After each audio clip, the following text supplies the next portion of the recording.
우리 잠언 10장 6절 지난번에 전반부에 의인의 머리 위에는 복들이 있느니라 해서 우리 복과 관련해서 좀 얘기를 했었고요.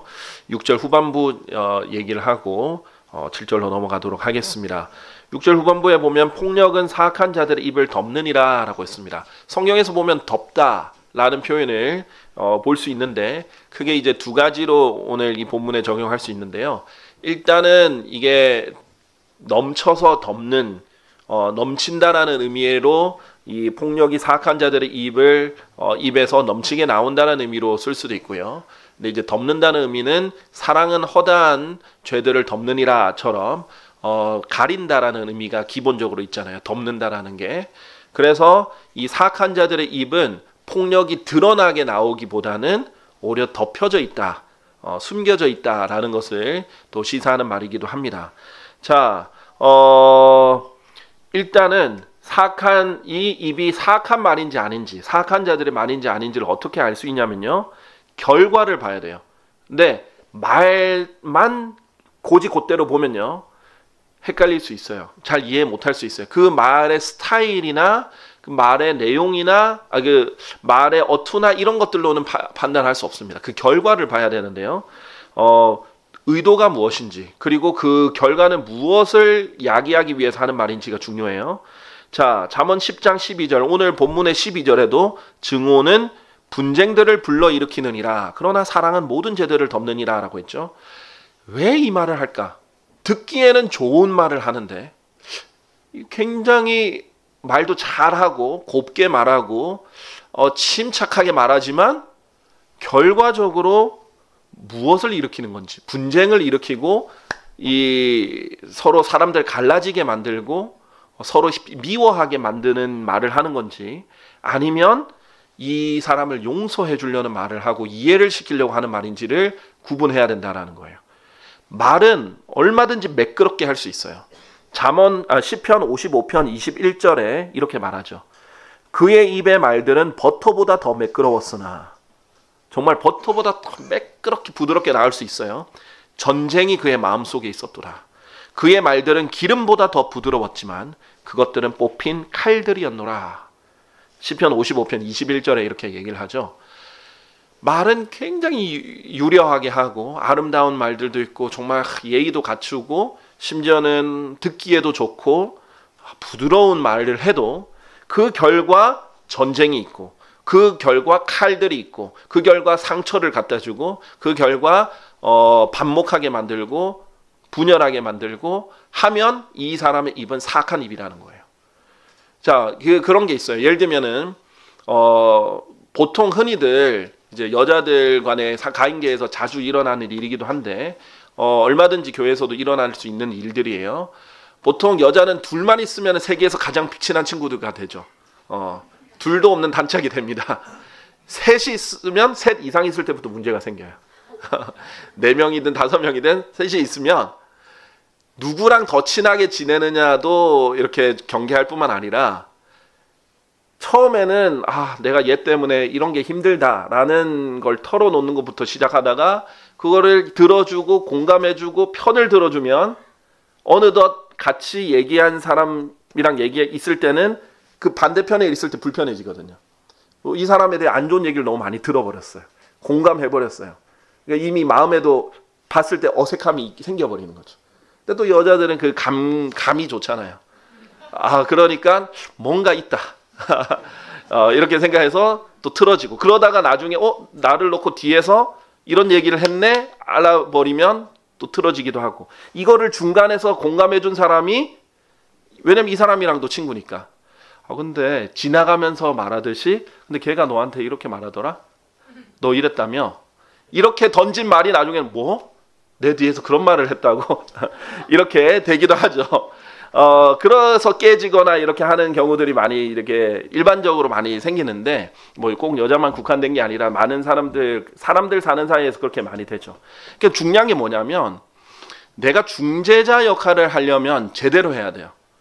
이거 무슨 말이냐면, 그렇구나, 이해해 주는 것까지는 괜찮아요. 이해해 주는 괜찮은데 거기에 동조를 해버리면 안 돼요. 그래, 걔는 나쁜 애야. 그래, 나도 걔가 그런 줄 알았어. 그래, 안 그래도 걔는 이상하더라. 뭐 이런 식으로 동조를 해줘 버리면 이제 이 사람들은 연합이 되고 이 사람은 적이 되는 거예요. 같이 미워하게 되는 겁니다. 그 미움은 계속해서 커지게 돼 있어요. 그게 하나 둘씩 셋씩 돼가지고 이 사람을 대적해서 끈끈해지는 겁니다. 그러면 어느 곳에서든 그것은 바로 설 수가 없어요. 가정에서 그런 일이 있어도 문제지만 뭐 회사에서도 그런 일이 있으면은 문제고, 근데 회사는 어쨌든 돈을 주기 때문에 억지로라도 붙어 있는 거거든요. 근데 교회에서 그런 일이 있으면 더 문제가 되겠죠. 그렇기 때문에 화평을 사랑하는 사람은 사랑은 모든 죄들을 덮는다잖아요. 용서할 수 있도록 도와줘야 돼요. 공감을 넘어서서 동조를 해서 같이 미워하지 말고 용서할 수 있게 해줘야 됩니다. 특히 그리스도인은 뭐예요? 우리는 하나님의 사랑을 받은 자니까 좀 우리가 사랑할 수 있도록 이해를 해주자. 그리고 얘도 이런 사정이 있을 수도 있다. 그럼 너가 한번 직접 만나보면 어떻겠니? 직접 이런 것들을 얘기를 해보면 어떻겠니? 어떻게든 이제 이 상처를 치유할 뿐만 아니라 좀 해결해서 화평하게 서로 사랑하고 이렇게 용납할 수 있도록 도와주는 역할이 진정한 중재자지, 여기 가서 이 말하고 저기 가서 이 말해서 중간에 말을 옮기다 보면 오히려 증오가 더 커져요. 차라리 1대1로 이 사람이 직접 만나서 서로 얘기하면 오히려 잘만 얘기가 되면 다 풀리고 더 끈끈해질 수 있거든요. 근데 그게 아니라 서로 기분이 나쁜 상태에서 얘기 안 하고 자꾸 누군가를 통해서 뒷얘기만 들으면, 뒤에서 내 욕을 들으면 더 기분 나쁘거든요. 그럼 더 배신감 들고, 그러면 감정의 골만 더 깊어져요. 절대 해결하는 것이 아니라 이것은 사람들을 갈라놓는 행위입니다. 그래서 중간에 말을 옮기는 사람이 굉장히 위험한 거예요. 다른 사람에 대해서 안 좋은 말을 안 하는 게 제일 좋습니다. 거기엔 동조를 할 필요가 없어요. 그 사람의 심정은 이해를 해줄지언정 동조를 할 수는 없습니다. 가능한 한 모든 사람들을 이해하고 나보다 낮게 여기고 최대한 이해해주고 사랑으로 덮어줄 수 있도록 인도해줘야 돼요. 그래서 그 입의 종류가 성경에서 나오는 거예요. 그 결과로 아는 거예요. 아무리 부드럽게 막 울어가면서 같이 울어주고 이렇게 해도 결과를 갈라놓는 거면은 그 사악한 입이라는 거예요. 그런데 아무리 뭐 무뚝뚝한 것 같고 잘 공감 못 해주는 것 같고, 왜냐면 일단은 뭐 여자분들이 더 그렇지만은 내 편이 돼주길 원하거든요. 일단 그걸 잘 이해하니까 편이 돼주려다 보니까 문제가 생기는 거예요. 그리스도 안에서 네 편 내 편이 어디 있어요, 그렇죠? 다 그리스도를 위해서 우리가 사는 건데 그렇게 하면 이제 안 된다라는 거죠. 그래서 그 입은 결정하는 것이 그 열매예요. 폭력이 있느냐 아니면 복이 있느냐, 사랑이 있느냐 아니면은 전쟁이 있느냐 이거죠. 근데 이것이 잠언 26장 24절에 보면 증오하는 자는 자기 입술로 의도를 숨기고 자기 속에 속임수를 쌓아 올린다 그래요. 사람들이 의도적으로 숨기고 말은 친절하게 하지만은 증오가 있기 때문에 숨기고 속임수로 이렇게 얘기할 수 있거든요. 그걸 분별을 못하면 넘어가는 거예요. 그런데 이런 사람들의 이제 최정점이 적그리스도입니다. 적그리스도는요, 이 증오를 숨기고 거짓말하는 것으로 유명하죠. 특히 남들 앞에 보일 때는 아주 매끄럽고 부드럽게 평화라는 말을 많이 씁니다. 그러면서도 왕국을 얻어내는 거죠. 다니엘서 11장 21절에 보면 이 다니엘서에 있는 적그리스도의 특징 중에 그는 평화롭게 들어와서 아첨들로 그 왕국을 얻어낸다. 듣기 좋은 말을 해주는 거예요. 자기 편을 만들고 듣기 좋은 말을 해서 사람 마음을 얻어내서 말은 평화 얘기하지만 결과는 전쟁이에요. 다니엘서 8장 25절도 중간에 보면 이 적그리스도가 평화를 써서 많은 이들을 멸하리라. 여러분 지금 현대에 이런 말 많이 들어보셨죠? UN 평화유지군. 얼마나 말이 안 되는 말이에요. 평화와 군대가 같이 나오는 거잖아요. 평화를 유지하기 위해서 전쟁을 한다 이거예요. 마찬가지예요. 많은 사람들이 러시아는 러시아 나름대로 우리나라를 지키기 위해서 우크라이나를 침공한 거예요. 그렇죠? 러시아 사람들은 그렇게 생각하는 거예요. 러시아 대통령도 그렇게 말을 하고, 팔레스타인은 팔레스타인대로, 이스라엘은 이스라엘대로 평화 얘기하면서 사실 전쟁을 하는 거죠. 물론 이제 이스라엘에 대해서는 이제 할 말이 뭐 여러 가지 있겠지만요. 근데 적그리스도는 더 하다는 거예요. 더 정치적으로 사람의 마음을 잘 얻어내고 아주 훌륭한 인물로 보이는 평화를 얘기하면서 사실은 사람들 멸하고 전쟁하는 그런 일들이 있을 거라는 거죠. 자, 골로새서 2장 8절에 보면 철학이라는 것도 그런 역할을 합니다. 어떤 사람도 철학과 헛된 속임수로 너희를 약탈하지 못하도록 경계하라 했어요. 철학, 인간적인 사상들 있죠, 철학. 여러분이 어떤 세상적인 철학에 빠지면 안 되는 이유가 이런 거예요. 여러분을 속여서 여러분의 것을 빼앗아 갑니다. 약탈해 갑니다. 여러분이 이제 성경을 보고 진리를 알고 이렇게 해가면서 쌓을 수 있는 수많은 보화들이 있고 보고들이 있는데 세상적인 것들이 들어가면 이런 것들 약탈해가고 여러분을 속여가요. 잘못된 사상이 들어갑니다. 제가 정치에 크게 관여를 안 하려는 이유 중에 하나도 그거예요. 옳고 그러면 얼마든지 얘기할 수 있어요. 뭐 동성애를 지지하는 게 나쁘다 얘기할 수 있죠. 기도해야 된다 기도할 수 있죠. 그런데 그게 아니라 정치에 빠져버리면 정치 철학이 들어가 있습니다. 그리고 진리가 아닌데 완전히 진리처럼 절대적인 것으로 여겨요. 그리고 거기에 완전히 빠져버리죠. 내 시간, 에너지 거기에 다 써버려요. 정말 애국심이 철저한 사람들이 있잖아요.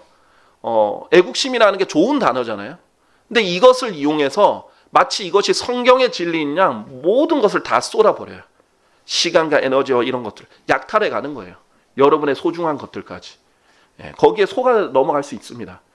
왜냐하면 정치는 누구 편이냐가 중요한 거거든요. 옳고 그런 것이 중요한 게 아니에요. 그러니까 뭐 예를 들면 윤석열 대통령을 지지하는 사람은 윤석열 대통령 뭘 해도 지금까지 지지하고 윤석열 대통령을 싫어하는 사람은 뭘 해도 다 싫어하고 편이지 옳고 그름이 아니란 말이죠. 그래서 이런 식으로 약탈해 간다. 그래서 좋은 말에 속지 마시라는 거죠. 좋은 말은 누구나 할 수 있어요. 애국 좋은 말이죠. 나라를 사랑해야 된다 좋은 말이죠.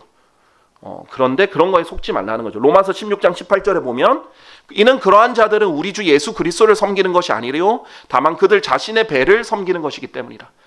그 사람들 계속 그런 정치 얘기를 하는 이유가 뭐냐? 알고 보면 이익이 있다는 거죠. 유튜브가 처음 이렇게 막 알려지기 막 시작할 때 정치 유튜버들이 구독자 10만 명 달성하는 거는 그렇게 어려운 일이 아니에요. 특히 정치적으로 굉장히 많이 분석해가지고 얘기를 하면 기본적으로 사람들이 그게 관심을 가지고 가요. 왜? 세상은 세상 말을 하는 걸 좋아하거든요. 요한일서에 보면은 너희는 세상에 속하지 아니었으니까 세상이 너희의 말을 안 듣는데 세상에 속한 자는 세상에 관해서 말하니까 세상이 듣는다 그러죠.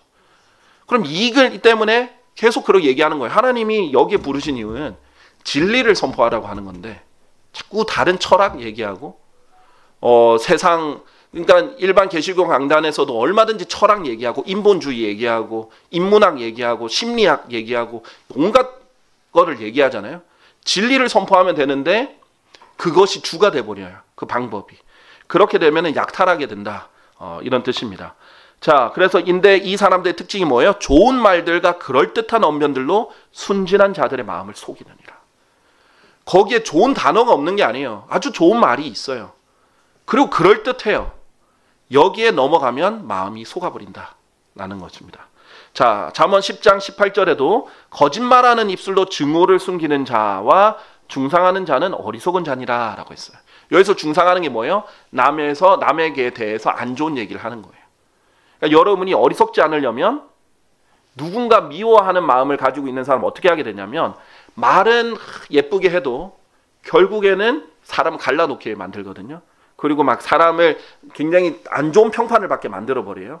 그런 것들을 버려라는 거예요. 그게 이제 중상하는 자와 함께 묶여서 나오는 거예요.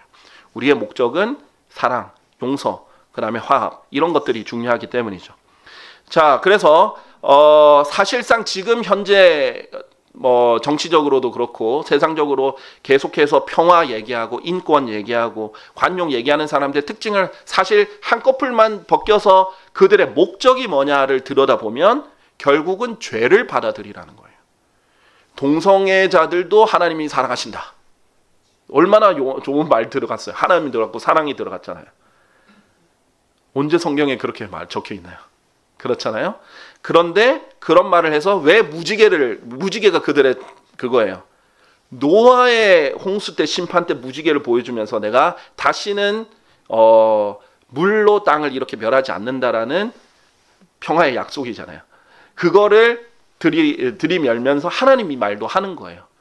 최근에는 미국에서 동성애자 목사가 커밍아웃 하면서 이제 설교하는 것도 이제 나왔었는데, 그런 게 하나님과 성경과 사랑과 용서의 이름으로 등장하는 거죠. 그런데 현실은 뭐예요? 죄를 받아들이라는 거예요. 타협을 하라는 거예요. 죄가 녹아 들어가게 만들라는 거예요. 그러면 죄는 뭐예요? 성경에서 나오죠. 많은 선을 파괴하느니라. 죄가 들어오면 선한 것들이 파괴됩니다. 결국 그 사람을 파괴시키는 거예요. 얼마나 안 좋은 멸망이 있는 겁니까? 그래서 결과를 봐야 돼요. 목적을 봐야 됩니다. 그러면 구분을 할 수 있다. 이렇게 보실 수 있고요. 7절을 볼게요. 10장 7절에 의인을 기념하는 것은 복되도다. 그러나 사악한 자들의 이름은 썩어 문드러지리라 라고 했습니다. 자, 의인을 기념하는 것은 복되다 라고 했는데요. 하나의 좋은 예가 있습니다. 역대기하 24장 22절 25절을 보면요. 역대기하랑 열왕기하는 왕들 얘기가 나오잖아요. 이스라엘과 유다와 이스라엘의 왕들을 얘기가 나오는데, 역대기하는 특히 유다의 왕들 얘기 나옵니다. 그 중에 요아시라는 왕이 있습니다. 근데 이 왕이 선한 왕이었는데 악하게 끝나요. 이 왕에게 좋은 자가 있었는데 여호야다라는 제사장이 있었어요. 근데 이 왕이 어렸을 때 살해를 당할 뻔하다가 겨우 목숨을 건졌는데 제사장 여호야다가 이 사람을 보호해 줬거든요. 그래서 무사히 왕이 됐어요. 그래서 이 선한 여호야다라는 제사장이 있을 때는 이 요아시가 제대로 갔어요. 그런데 여호야다가 죽으니까 변질이 된 겁니다.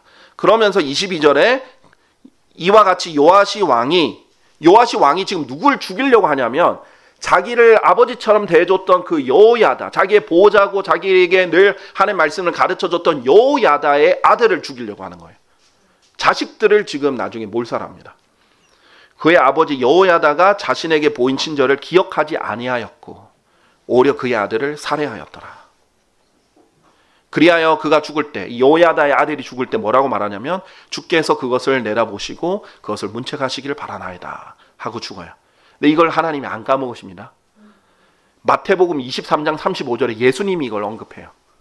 마태복음 23장 35절에 보면, 이는 의로운 아벨의 피로부터 너희가 성전과 제단 사이에서 살해한 바라키아스의 아들 사카리아의 피까지 땅 위에서 흘려진 의로운 피 모두가 너희 위에게 임하려 함이라. 여기서 바라키아스의 아들 사카리아가 이 죽은 아들이에요. 주께서 그것을 내려다보시고 그것을 문책하시길 바라나이다 라고 얘기했던 사람이에요. 근데 이제 바라키아스가 여호야다의 또 다른 이름인데 호칭이라고 보시면 됩니다. 뜻은 blessed, 복 받은 사람, 복을 받은 사람, 이런 뜻인데, 우리가 뭐 누구를 이렇게 높일 때 어떤 호칭을 부르잖아요. 영국에는 아직도 귀족들에게 무슨 호칭이 있잖아요.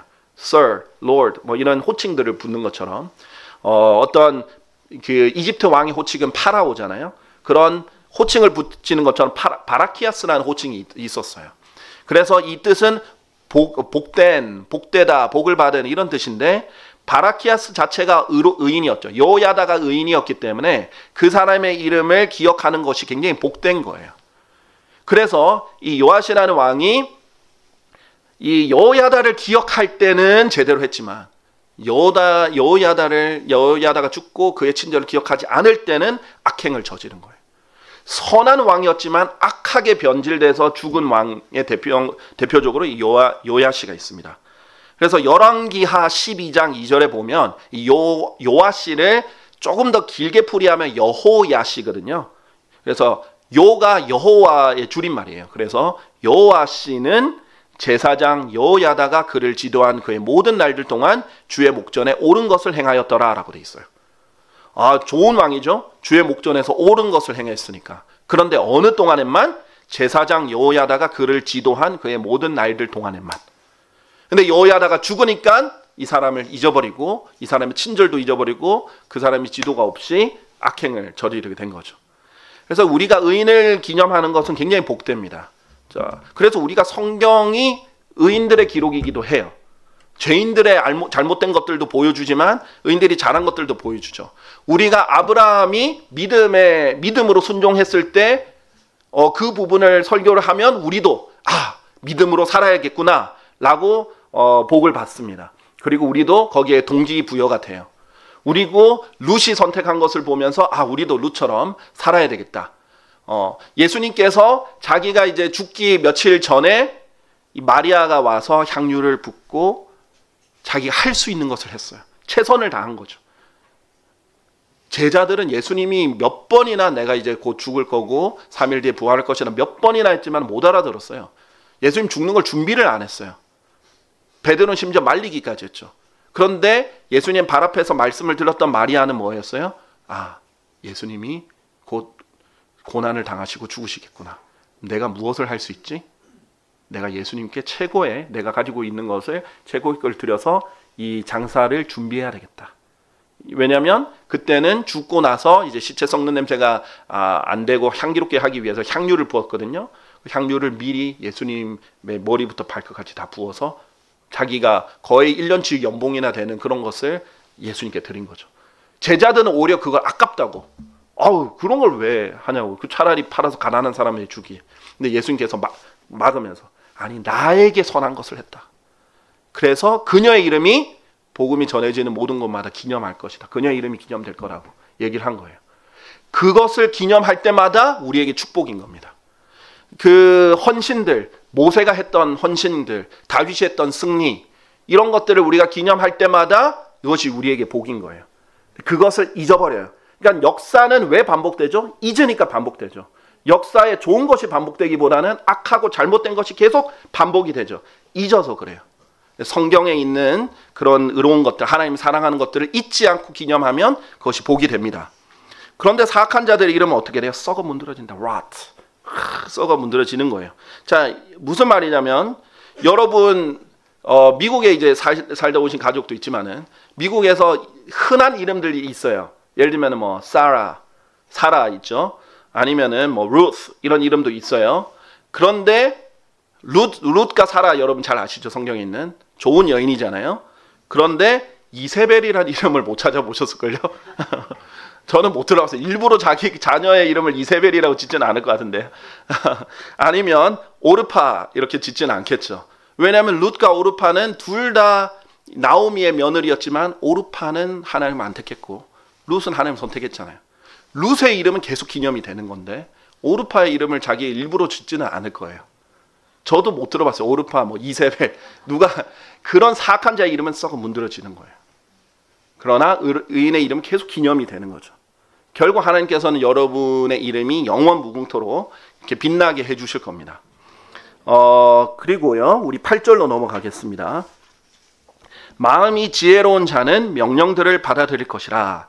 그러나 나불대는 어리석은 자는 몰락하리라. 여기서 나불된다라는 영어 표현이 굉장히 웃겨요.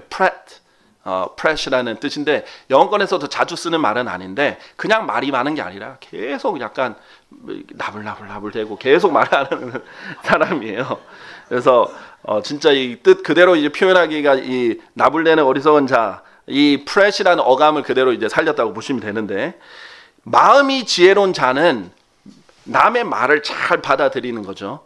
특히 하나님의 명령, 누가 특히 권위 있는 자의 명령을 잘 받아들입니다. 그래서 잠언 시작부터 뭐예요? 아버지의 법을 저버리지 마라.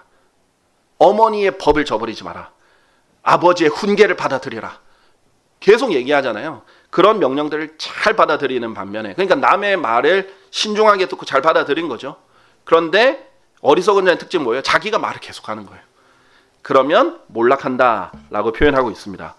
잠언 4장 21절에 보면 그 말들을 너의 두 눈에서 떠나게 하지 마라.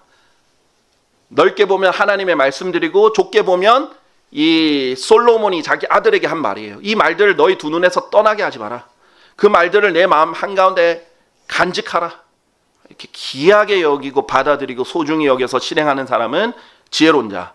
남의 그 지혜로운 말을 잘 받아들이는 사람은 지혜로운 자. 그러지 않고 말을 듣기보다는 자기 말만 계속하는 사람은 어리석은 자. 이게 성경의 특징이죠. 그래서 잠언 21장 23절에 말에 대해서 이렇게 말합니다.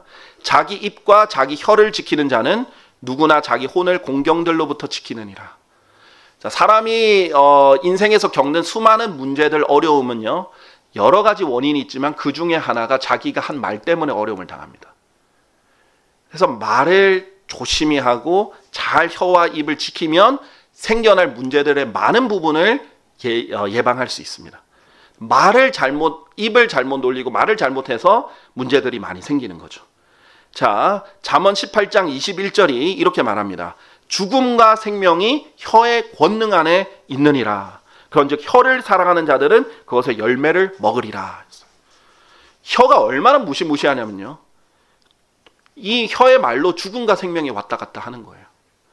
여러분이 예전 시대에 살아서 왕권이 막 아주 튼튼한 강력한 시대에 살았다 생각해 보세요. 네부카드네자르 같은 왕 앞에 갔다고 생각해 보세요. 동양 왕들이 특히 왕권이 강하죠. 그 왕 앞에 가서 말 한마디만 잘못 돌리면 죽음이에요. 그리고 말 하나 잘하면은 엄청난 은혜를 받는 거죠. 마찬가지예요. 우리의 이 인생도 입이 죽음과 생명을 왔다 갔다 이렇게 하게 만드는 거죠. 그리고 혀를 사랑하는 자, 계속 말을 하는 걸 좋아하잖아요. 그러면 결국 그 열매를 먹게 된다. 자기가 한 말 뿌린 대로 이제 먹게 된다라는 거죠. 그래서 입을 조심해야 되고 계속 나불대는 거는 어리석은 자다라는 거예요. 왜냐하면 잠언 10장 8절에 무엇을 나불댄다가 아니에요. 계속 나불대는 거예요. 계속 말을 많이 하면 어리석은 자다라는 거예요. 자, 그리고 시편 120편 2편에 오 주여 거짓말하는 입술과 속임수로 가득한 혀로부터 저의 혼을 구출하소서라고 했어요. 자, 두 가지로 볼 수 있죠. 자기가 거짓말을 할까 봐 두려워서 이럴 수 있어요. 아, 주님, 제가 순간 어떤 두려운 상황에서, 두려운 마음에, 아니면 순간에 모면하기 위해서, 아니면 누군가를 잘 보이기 위해서 어떤 욕심 때문에 제가 거짓말하거나 속이지 않도록 제 혀를 지켜달라는 의미도 충분히 되고요. 그리고 다른 사람이 나를 거짓말하고 속이는 혀로부터도 저의 혼을 구출해달라고도 요청할 수 있습니다. 여러분의 입에 파수꾼을 두었다라고 성경에서 표현하거든요. 그래서 입은 항상 지켜줘야 돼요. 잘 지켜줘야 돼요. 함부로 나오지 않도록 잘 감옥에 가둬놓고 필요할 때만 잠깐 출소시켰다가 다시 가둬놔야 돼요. 잘 지켜야 됩니다. 그래야 여러분에게 생명이 있습니다. 이만큼 성경에서는 말에 대해서 중요하게 여기는 거죠. 자, 우리 10장 10절도 같은 맥락이어서요. 10장 10절 먼저 얘기를 하면요. 잠언 10장 10절에 보면 눈으로 눈짓하는 자는 슬픔을 야기하느니라. 그러나 나불대는 어리석은 자는 몰락하리라 라고 돼 있죠. 자, 지금 이게 뭐냐면요. 이 똑같이 나불대는 어리석은 자가 몰락한다라는 말이 있는데 이 10절에 보면은 눈으로 눈짓하는 자는 슬픔을 야기하느니라 있죠. 우리 잠언 10장 초반부에 우리 얘기했잖아요. 부지런하게 일하고 행동하고 이렇게 하면 하나님께서 자연스럽게 불법적인 방법이 아닌 상태로 안정적이고 재물이 늘어날 수 있게, 좋은 재물이 늘어날 수 있게 해주시는데, 그게 아니라 행동으로, 열매로, 노력으로 정말 땀을 흘려서 일하는 게 아니라 자꾸 눈짓하거나 이렇게 다른 그냥 쉽게 일하려고 하거나 손가락만 까딱해서 뭔가 이루려고 하거나 아니면 그냥 말만 잘해가지고 어떤 이익을 취하려고 하는 그런 사람들의 사상 자체가 잘못됐다는 거예요. 그것이 바로 몰락의 길이다라는 거예요. 여러분은 최초에 하나님께서 이 인간이 타락하고 나서 주셨던 아담에게 주신 그 지침 있잖아요. 땀을 흘려야 된다. 땀을 흘려서 먹고 살아야 된다. 그걸 잊지 마시길 바랍니다. 게으르게 어떻게든 자동 수익이 나오면 좋겠다. 이 요즘 세상 사람들의 꿈이죠. 자동적으로 어떤 이제 인컴, 수익이 나올 수 있게 자꾸 그런 헛된 꿈을 자꾸 심겨주는 거예요. 자꾸 그게 여러분의 이상향이 될 수 있도록 그냥 여러분이 그냥 가진 것으로 만족하고 그때 열심히 일해서 그때 먹고 그때 열심히 해서 그때 먹고 뭐 할 수 있는 거 하고 만족하고 그게 훨씬 더 낫다라는 거죠. 자, 네, 그렇습니다. 어쨌든 그 이상 제가 설명할 게 있는데 일부러 안 할게요. 자, 저도 제 혀를 지키겠습니다. 자, 그 잠언 10장 9절로 가시면요. 올바르게 살아가는 자는 흔들림 없이 살아가느니라. 그러나 자기 길들을 삐뚤게 하는 자는 알려지리라 라고 했어요. 자, 여러분이 해야 되는 일이 나오죠, 지금. 올바르게 살아가면 되는 거예요. 그러면 흔들림 없이 살아갑니다. 항상 정도를 걸으면 돼요. 항상 올바른 것을 선택하면 돼요. 바른 길을 하면 됩니다. 열심히 살면 돼요.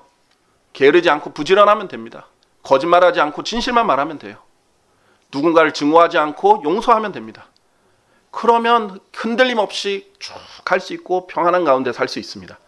그런데 많은 사람들이 자꾸 어떻게든 순간의 이익을 위해서 자꾸 길들을 비틀어요. 올바른 길로 안 가고 정도로 안 가고 어떻게든 편법을 쓰려고 그러고 어떻게든 왜곡시켜서 자기 목적을 이루려고 그러고 그렇게 자기 길을 삐뚤게 만들면 어떻게 돼요? 알려진다. 결국은 알려져요. 처음 몇 번 만났을 때야 그렇지. 나중에 사람들 사이에 있으면 저 사람은 어떻게든 자기의 목적을 위해서는 말도 덧붙이는 사람이고 말도 자꾸 빼는 사람이고 자기 유리한 대로 말하는 사람이고 어떻게든 길을 바꿔가지고 이렇게 트는 사람이고 약속도 쉽게 어기는 사람이고 뭐 이런 것들을 압니다. 알려집니다. 그래서 우리는 그리스도인들 항상 멀리 보는 사람이에요. 짧게 보는 사람이 아닙니다. 그래서 하나님께서는 성경을 통해서 우리의 시야를 넓혀 주시는 거죠. 눈을 뜨게 해 주시는 겁니다.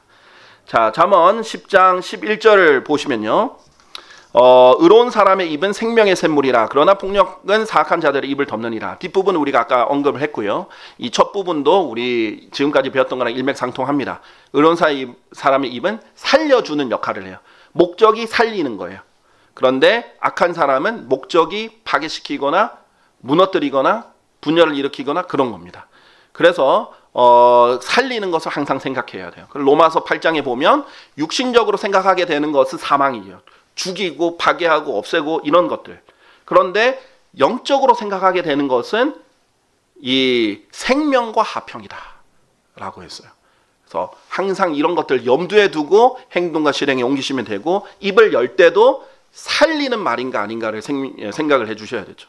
그리고 구령자는 뭐예요? 영원한 생명이신 예수 그리스도를 얘기함으로써 복음을 선포함으로써 사람들을 살리죠. 진짜 살리는 생명의 샘물을 예수님을 통해 전달하는 거죠.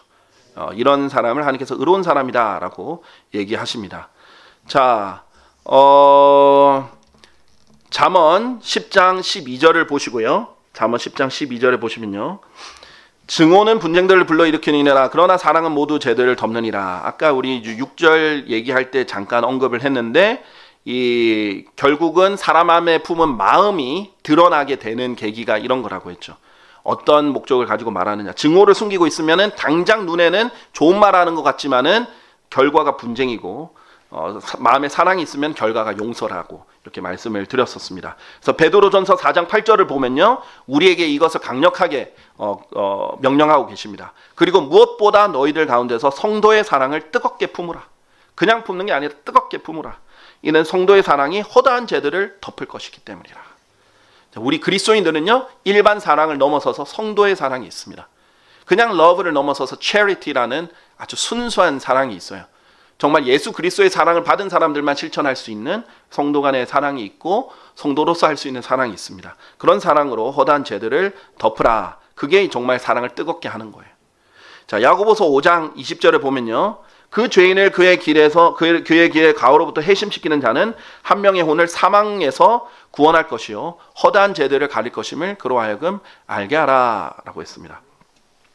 이 사람이 감정이 상하다 보면 잘못할 수 있어요. 그 사람 회심을 시키고 이렇게 변화시키고 회개하게 하면 허다한 죄들을 가릴 수 있게 됩니다. 자, 그러면 우리 잠언 10장 13절 쪽으로 우리 넘어가도록 하겠습니다. 명철을 지닌 자의 입술에는 지혜가 발견되느니라. 그러나 명철이 결여된 자의 등을 위해서는 해초리가 있느니라 했죠. 자, 명철 우리가 얘기했죠. 하나님과 어떤 것들과의 관계를 이해하는 거예요. 거룩한 것들에 대한 지식이 명철이다라고 했거든요. 이것이 하나님 앞에 거룩한가 아닌가? 이게 하나님 앞에 거룩한가 아닌가? 이것을 이해하는 거예요. 자, 그런데 이 명철을 지닌 입술은 하나님을 항상 의식하게 되는 거죠. 여기서는 지혜롭게 입이 나오는 거죠. 그러니까 지금 잘못된 입의 특징과 잘된 입의 특징을 계속해서 나오고 있는 겁니다. 그런데 입술에는 지혜가 발견되는 거죠. 위로부터 오는 지혜의 특징이 뭐였죠? 야고보서 1장 보면 첫째는 순수한 것이죠. 그 다음에 화평하게 합니다. 이런 특징들이 이 명철을 지닌 자의 입에서 나온다라는 거죠. 우리 야고보서 한번 같이 보실까요?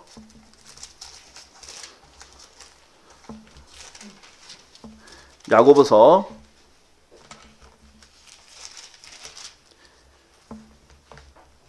3장 17절에 보면 그러나 위로부터 난 지혜는 첫째로 순수하며 다음은 화평하고 온화하며 간청을 잘 들어주고 자비와 선한 열매들로 가득하며 편파적이지 않고 위선이 없느니라. 명철을 지는 자, 하나님이 어떤 것을 거룩하게 여기고 어떤 것을 좋아하고 안 하고 이런 하나님 앞에 거룩하지 않고 이것을 아는 사람은 입을 열 때 이것이 순수한 말인지를 먼저 파악합니다. 저도 굉장히 조심스러운 게 말을 인용할 때 있는 그대로 최대한 하려고 그래요. 왜냐하면 내가 내 감정이나 내 생각과 주관적인 판단으로 자꾸 더하거나 빼면 사실상 의도치 않게 거짓말을 전달하게 될 수도 있고 잘못 전달할 수 있으니까 순수하게 있는 그대로. 근데 내 목적 때문에 일부러 바꾸려고 안 해요. 사람이 그런 게 있거든요. 저 사람 내 편으로 만들고 싶으면은 말을 덧붙여서라도 말을 좀 바꿔서라도 이렇게 내 유리하게 말을 하려는 사람이 있어요.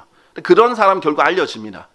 그래서 순수한 말 그대로, 의도도 순수하게 최대한 내가 악하게 일부러 왜곡시키지 않고 순수하게 말하고 그 다음에 화평하게 얘기하고 어떻게든 이걸로 문제가 안 생기게 화평하게 얘기하고 그 다음에 온화하게 그 다음에 간청을 잘 들어주는 겁니다. 그 다음에 자비와 선한 열매들로 가득한 거예요. 아, 열매를 맺을 수 있는 말들을 해야 되겠구나. 그리고 편파적이지 않게 내가 이쪽을 더 선호한다고 해서 선호하는 입장에서 말하지 않고 내가 이쪽을 덜 선호한다고 이쪽 말을 무시하지 않고 최대한 객관적으로 말하려고 노력하는 거죠. 그리고 위선 없이 있는 그대로 이렇게 얘기하는 그런 입술에서는 그런 말이 나오는 사람이 명철을 지닌 입술이다라는 거예요. 그래서 이런 사람들은 한두 번은 모를 수 있는데요. 오래 지나면 알 수 있습니다. 아, 저 사람은 명철을 지닌 입술이구나. 그리고 명철이 없으면 뭐예요? 등에는 해초리가 있어요. 결국 하나님께 얻어맞게 돼 있습니다. 네, 우리가 서로 뭐 해초리 들고 다니지 않기 때문에 그런 사람들이 아니기 때문에 하나님이 결국 해초리를 들겠죠. 하나님이 어떤 상황이나 사람을 써서라도 해초리를 들 수 있습니다. 자, 맞아서 혼나고 눈물 쏙 빼는 거죠. 그런데도 불구하고 이 사람에게는 깊이 안 박힙니다. 참 안타까운 거예요. 지혜로운 자는 책망만 해도 깊이 박혀요. 그런데 어리석은 자는 몇 백 번을 맞아도 잘 안 박힙니다.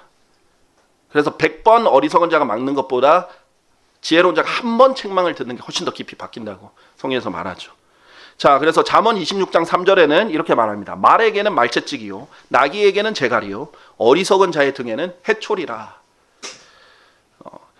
말로 안 되면 하나님께서 해초리 드시거든요. 그래서 여러분도 마찬가지예요. 하나님께서 여러분에게 필요한 말씀들을 이걸로 두셨단 말이에요. 그런데 이 말 안 들으면 어떻게 됐어요? 하나님께서 징계하시는 거예요. 해초리를 들 수밖에 없습니다. 그런데도 해초리도 잘 안 들으면 더 맞게 되는 거죠. 그래서 여러분이 지혜롭게 되면 매도 덜 맞습니다. 자, 그 다음에 잠언 22장 15절 아이의 마음속에는 어리석음이 매여 있느니라. 그러나 바로잡음의 해초리가 그에게서 그것을 멀리 몰아내리라. 잠언 23장 13절 14절 아이에게서 바로잡는 것을 미루지 말라. 이는 내가 그를 해초리로 때릴지라도 그가 죽지 아니할 것이기 때문이라. 너는 그를 해초리로 때릴지니 그의 혼을 지옥으로부터 구출할지니라. 자, 성경에서는요 아이의 마음속엔 이미 어리석음이 있다라고 단정합니다. 아이가 어리석어야 아이죠. 뭐 아이가 7, 80 노인처럼 다 깨달아서 지혜의 말을 이러면 아이가 아니죠. 그러니까 당연히 아이에는 어리석다는 전제가 있는 거예요. 근데 어리석음이 그래서 아이의 특징이고 성장하지 못한 사람의 특징이잖아요. 그러니까 해초리 때리라 이거예요. 그래야 그의 혼을 지옥으로부터 구출한다 이겁니다. 그 어리석은 게 당연한데 너무 아이 편애하다 보면 우리 애는 안 그럴 거야. 우리 애는 다를 거야. 이렇게 생각하다 보면 이 시기를 놓치다 보면 점점 완고해져서 이제는 매를 때려도 효과가 점점 줄죠. 나중에는 어떤 그리스도인 집안에는 예수님을 직접 안 믿고 거부하는 사람도 있어요. 미국에 어떤 운동이 불었었는지 아세요? 목회자 자녀들에게 하나님을 모독하는 신성 모독죄를 짓게 만드는 운동이 펼쳐졌었어요. 그걸 어떤 성경을 잘못 이해해서 그러냐면 성령 모독죄라고 해서 용서받을 수 없는 죄라고 잘못 이해를 잘못한 거예요. 그래서 성령 모독죄를 저지르게 만듭니다. 그래서 목회자 자녀들 성령 모독죄에 저질렀으니까 이제 너 용서 못 받는다. 이제 그러니까 너는 마음껏 타락하고 살아. 이렇게 만드는 미국의 그런 운동들도 있었어요. 지금도 있습니다. 이 세상이 얼마나 악한지 보세요. 이렇게 타락시키려고. 그게 이제 인터넷이라는 시궁창에서 일어나는 수많은 일들 중에 아주 빙산의 일각이기도 합니다. 자, 그렇기 때문에 어리석어요. 어리석으니까 일찍 빨리 해결해야 된다는 거예요. 그게 더 단단해지기 전에. 그래서 자녀를 기를 때는 이것이 아주 중요한 얘기이기도 하고요. 여러분도 마찬가지입니다. 하루라도 더 구원받은 지 하루라도 더 얼마 되지 않을 때 빨리 하나님 말씀으로 바로 잡히셔야 돼요. 구원받은 지 세월은 오래 갔는데 별로 변화가 없고 성장 안 한 사람들은 나름 중에는 변화되기 너무 어려워집니다. 점점. 그러니까 자꾸 내일로 미루지 말고 자꾸 나중으로 미루지 말고 하루라도 빠를 때가 더 잘 변화됩니다. 하루라도 빠를 때 더 빨리 성장할 수 있어요. 그래서 어떤 경우에는 뭐 구원받은 지도 그렇게 오래되지 않았고 킹제임 성령도 안지 얼마 안 된 분들이 교회 와서 막 갑자기 막 쑥쑥쑥쑥 잘하는 것들이 눈에 보여요. 그 사람들은 또 거기에 막 올인해서 막 집중해가지고 막 빨아들이듯이 성장하는 사람이 있어요. 근데 어떤 경우에는 이제 미국에서도 그런 교회들 보면은 구원받은 지 4, 50년 되신 분들이 있어요. 근데 그분들 중에도 아주 훌륭하게 잘 나이가 들어서 좋은 자 역할도 하고 하시는 분들이 있는가 하면 제가 엄청 존경하는 교회 하나 갔었는데 존경하는 분의 담임하는 교회를 갔었는데 제가 일부러 교회 이름은 얘기하지 않습니다. 그런데 나이가 아주 많이 들으신 한 7, 80대? 80대? 80대는 되신 것 같아요. 그분이 저를 오자마자 반겨주더라고요. 그래서 너무 감사했어요. 제가 처음 그 교회를 방문했을 텐데 그런데 온 지 얼마 안 됐잖아요. 지금 방문한 거잖아요. 저를 앉히자마자 계속 자기 교회 안 좋은 것들 쭉 얘기하시는 거예요. 자기 이 교회 다닌 지 여기 창립 때인지 아니면 아주 초기 때부터인지 여기 온 지 오래됐는데 이게 안 좋고 저게 안 좋고 이게 안 좋고 저게 안 좋고 계속 얘기하는 거예요. 하나도 은혜가 안 되죠. 그걸 제가 저한테 왜 얘기를 하는지 그런 사람도 있는 거예요. 그래서 근데 그 사람 얼마나 많은 책망을 들었겠어요. 하나님의 말씀을 통해서. 안 바뀌는 거예요. 그럼 더 바뀔 가망성이 이제 점점 줄어드는 겁니다. 그래서 한시라도 빨리 바로 잡혀야 된다. 그래서 이 해초리를 바로 잡음의 해초리, 영어로 correction, 바로 잡는 거예요. 코렉트하게. 그런 것들을 이제 멀리하지 마라 이렇게 말씀하시는 겁니다. 우리 이제 잠언 10장 14절, 잠언 10장 14절 말씀 보고 우리 마무리를 할 텐데요. 잠언 10장 14절에는 지혜로운 사람들은 지식을 쌓아두느니라 그러나 어리석은 자의 입은 멸망에 가까우니라 라고 했어요. 자, 우리 여러분이 지혜롭다면 특징이 뭐냐? 바른 지식을 쌓아두는 겁니다. 잘못된 지식 말고요. 그러니까 가장 기본적인 성경적 지식이죠. 쌓아둬야 돼요. 그래야 필요할 때 꺼내서 쓸 수 있어요. 근데 이 지식이 안 쌓여 있으면 필요할 때 못 써먹습니다. 이게 준비가 되어 있고 쌓여 있어야 돼요. 그래야 대비가 되어 있는 거죠. 언제든지 적재적소에 쓸 수 있게. 개인적으로는요, 영적 전쟁을 할 때 여러분에게 필요한 무기들이 있어요. 예수님도 시험을 받을 때 3번 다 말씀을 인용했죠. 그런데 그 시험마다 다른 말씀을 인용했잖아요. 그러니까 적재적소에, 근데 예수님한테 지금 막 두루마리가 있는 게 아니었단 말이에요, 그 당시에. 예수님 그때그때 바로 외워두신 것을 인용한 거예요. 그러면 가장 필요할 때 가장 적합한 말씀을 적용할 수 있어요. 근데 그때 그것을 기억나게 해주시는 분은 성령님이에요. 그러니까 여러분이 지식을 잘 쌓아두고 있으면 적재적소에 그 칼을 꺼내서 쓸 수 있어요. 영적 전쟁에서도 쓸 수 있습니다. 어떤 위험한 상황에서도 쓸 수 있어요. 정말 고민스럽고 상담이 필요한 그런 상황에서도 상담자이신 하나님의 조언을 직접 쓸 수 있습니다. 분쟁이 생길 때도 있을 수 있고 인생에 문제가 생길 때도 쓸 수 있고 그럼 여러분 얼마나 든든합니까? 예전에 그런 말 있잖아요. 도둑이 와서 물건을 훔쳐가도 네 머릿속에 들은 건 훔칠 수 없다. 그런 말로 이제 초등학교 때 공부할 때 이렇게 알려주셨죠. 그런데 마찬가지예요. 정말 하나님의 말씀을 아는 그 보호하는 아무도 빼앗아 갈 수 없습니다. 자, 그래서 이런 지혜로운 자들은 지식을 쌓아두는데 어리석은 자의 입은 멸망에 가까운 거죠.